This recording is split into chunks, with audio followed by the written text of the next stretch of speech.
ওম তৎসৎ। সম্মানিত সুধী ভক্তমণ্ডলী ও ভক্তিমতী মাতৃমণ্ডলী সকলের চরণে অনন্ত কোটি প্রণাম। শ্রী শ্রী গীতা মাহাত্ম্যম শ্লোক নম্বর ৭৫। অহংকারেণ মরো আত্মা গীতার্থং নয়াবমন্যতে কুম্ভে পাকেশু পচ্যতি যাবৎ কল্পক্ষয় ভবে। যদি কেউ অহংকার বশত গীতা না মানেন তাহলে অনন্তকাল তাকে কুন্তিপাক নরকে ভুগতে হবে।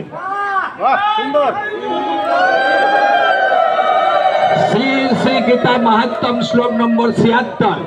গীতার্থং বাচ্যমানং জন শ্রীণতি সমীপত শুকরং ভবং জনিনাগে অধিগচ্ছতি। যদি কথ্যমান গীতা ভাষ্যের সময় কেউ অমনোযোগী হয় কিংবা অন্যকে বাধা সৃষ্টি করে তাহলে অনেকবার তাকে শুকরকুলে জন্মগ্রহণ করতে হয়।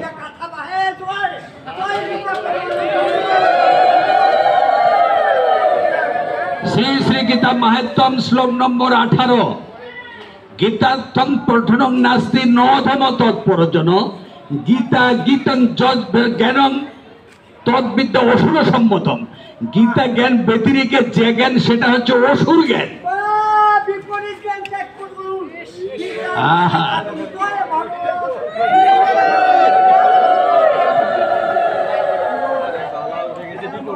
ধ্যান, নিরন্তর ঈশ্বর চিন্তার নাম ধ্যান, ইংরেজিতে বলে মেডিটেশন। আমরা যদি এটা করতে পারি তাহলে আধুনিক চিকিৎসা জগতে আমাদের ব্রেন স্ট্রোক করবে না, হার্ট অ্যাটাক হবে না। এই মেডিটেশন যদি আমরা করতে পারি, এই মেডিটেশন থেকে সরে যাওয়ার ফলে আমাদের দেশের মানুষ বেশিরভাগ হার্ট অ্যাটাক এবং ব্রেন স্ট্রোকে ভুগতেছে। এই যে গীতা আমাদের ৫,২৪৪ বছর হচ্ছে শ্রীকৃষ্ণের অবসানের দিন। আজকে যদি আমরা এই মেডিটেশনটা করতে পারতাম তাহলে আমরা হার্ট অ্যাটাক বা ব্রেন স্ট্রোক রোগে ভুগতাম না। ভগবানকে লাভের যে পন্থা সেটি হচ্ছে যোগ।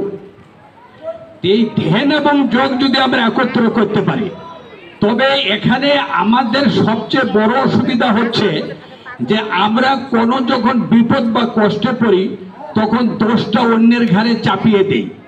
এটি আমাদের সমাজ ব্যবস্থার একটা অহিতকর কার্য। কিন্তু সমাজ ব্যবস্থায় যদি আমরা এটা রূপান্তর ঘটাতে পারি,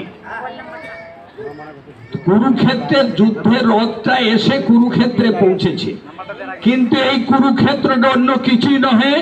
এই কুরুক্ষেত্র হচ্ছে আমাদের হৃদয় ক্ষেত্র। সমাজের বৈপ্লবিক পরিবর্তন আনতে হবে, কিন্তু কিসের মাধ্যমে? এই শ্রীমদ ভগবত গীতায় ৬ষ্ঠ অধ্যায়ে ৫ যে শ্লোকটা বলা হয়েছে, উদ্ধরেদ আত্মানং আত্মনং ন আত্মন অবসাদেত। এই আত্মাকে ঊর্ধ্ব দিকে নিয়ে যেতে হবে, নিচের দিকে নামানো যাবে না। তাহলে আমরা সমস্ত অপরাধ দোষকে অতিক্রম করতে পারবো। আর অন্যের ঘরে দোষ চাপিয়ে দিয়ে নিজে নিরঙ্কুশ বিহারে সুস্থ থাকা প্রবণতা থেকে বেরিয়ে আসতে হবে। হ্যাঁ, আরেকটি আমার অনুভবে এসেছে, আমরা প্রায় বক্তারাই দর্শককে আক্রমণ করি, শ্রোতাকে আক্রমণ করি। কি যে আপনারা কোথায় আছেন, কাজে নাই। আমি একটা ছোট উদাহরণ দেই মা।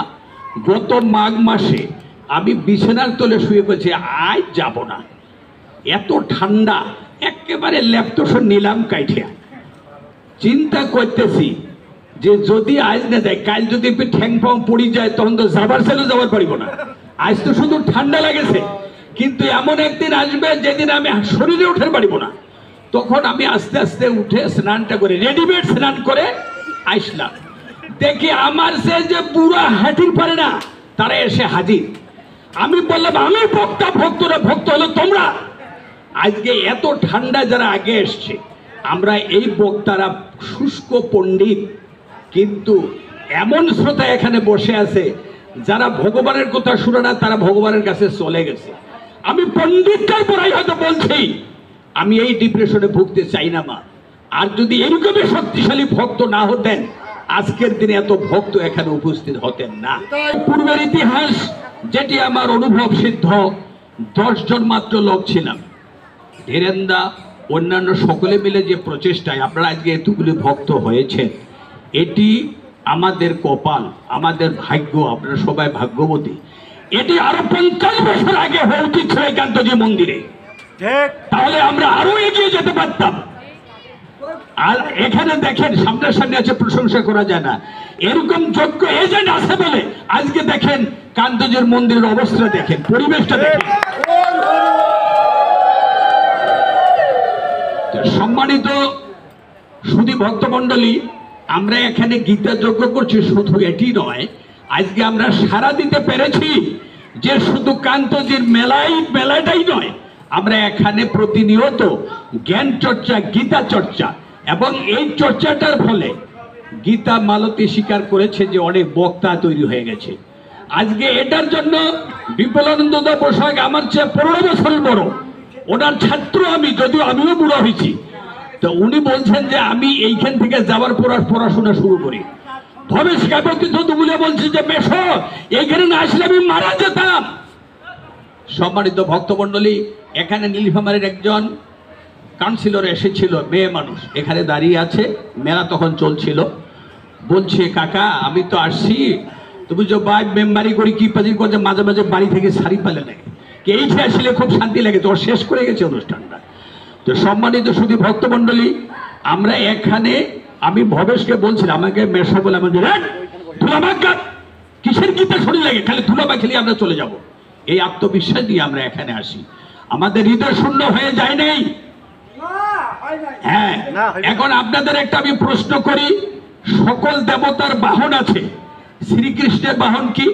আজকে এজেন্ট মহোদয় যে বক্তব্য দিয়েছেন, সে বক্তব্যটা আমার হৃদয়গ্রাহী, এবং এটাই বলছে যে আমরা যদি মানুষকে ভালোবাসতে পারি, আমরা যদি মানুষকে ভালোবাসতে পারি, তাহলে বলছে আমার দেবতা পূজা না করলে চলবে। শ্রীরামকৃষ্ণদেব বলেছেন, আরে আমি তো মন্দির মানে ছাড়ি দিয়েছি, এত মন্দির কি বানাবা, এই মন্দিরটার সেবা কর। তাহলে দেখুন, সমদৃষ্টি সমভাব আনতে হবে।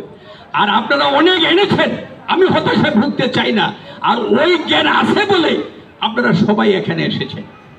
সম্মানিত সুধী ভক্তমণ্ডলী, আমি শুধু একটা শ্লোকেই যে কথা বললাম, উদ্ধরে আত্মন ন আত্মন অবসায় দেয়, আমরা আত্মাকে নিচের দিকে যেতে দেব না।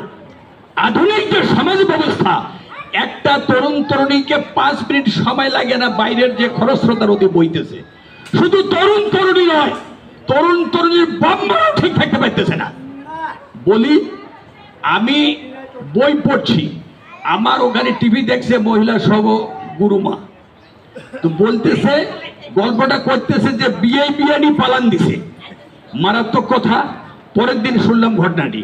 তো আজকে দেখুন, আমরা মিডিয়া বা পত্রিকা দিলে দেখতে পাই, শুধু তরুণ তরুণীরা যারা প্রবীণ, তারাও এই খরস্রোতা নদীর ধারে চলে যাচ্ছে বন্যায় বেয়ে। যদি উদ্ধরিতাত্মনাথ বরং যদি আমরা আকাশের দিকে বা উদ্ধর দিকে যদি আমরা আত্মাটাই করতে পারি, তাহলে আমাদের এই পতনের সম্ভাবনা থাকবে না, আমরা জ্ঞান বলে উতরিয়ে যাব। তাহলে আমাদের সমাজ ব্যবস্থার, হ্যাঁ আমরা কাঙ্ক্ষিত লক্ষ্যে পৌঁছতে পারিনি, তবে অনেক দূর এসেছি, এর মধ্যে কোনো সন্দেহ নাই। আগে একটা হলো গীতা পাঠের পাওয়া যেত না, এখন সবাই পারে। কথাটি হচ্ছে যে আমরা কাঙ্ক্ষিত লক্ষ্যে পৌঁছতে পারিনি, কিন্তু অনেক দূর এগিয়েছি, এর মধ্যে কোনো সন্দেহ নাই। আমি উত্তরবঙ্গে তখন বক্তা কান্তেশ্বর, আমি বাইসাইকেল দিয়ে সভা করতাম রংপুর ঠাকুরগা, কিন্তু আজকে আমার চেয়ে ভালো ভালো বক্তা তৈরি হয়েছে, এবং শুধু শাস্ত্রের উপর 3 ঘন্টা 4 ঘন্টা থাকবে।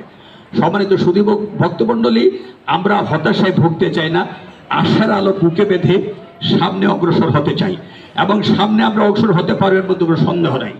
যদিও আমরা বিভিন্ন কারণেই হয়তো কোনো সংগঠন দেখতে পারি না, তবুও ইস্কন পৃথিবীব্যাপী, আফগানিস্তানে আছে, পাকিস্তানে আছে, ইরাকে আছে, ইরানে আছে, পৃথিবীর সব দেশে বিরাজ করছে, এবং সেই সব দেশে বড় বড় কাঠাম মন্দির তৈরি করতেছে। অতএব ধ্বংসের কোনো লক্ষণ নাই, আমাদের জয় অবশ্যম্ভাবী, এর মধ্যে কোনো সন্দেহ নাই। শ্রী গীতার আলো, শ্রী গীতার আলো, শ্রী গীতার আলো। সনাতন ধর্ম কি? সনাতন ধর্ম কি? সনাতন ধর্ম কি? কান্তজু মন্দির কি? কান্তজু মন্দির কি? কান্তজু মন্দির কি? গীতা যজ্ঞ কি? গীতা যজ্ঞ কি? গীতা যজ্ঞ কি? গীতা যজ্ঞ ভক্ত কি? গীতা যজ্ঞ ভক্ত কি? গীতা যথাযোগ্য ভক্তজি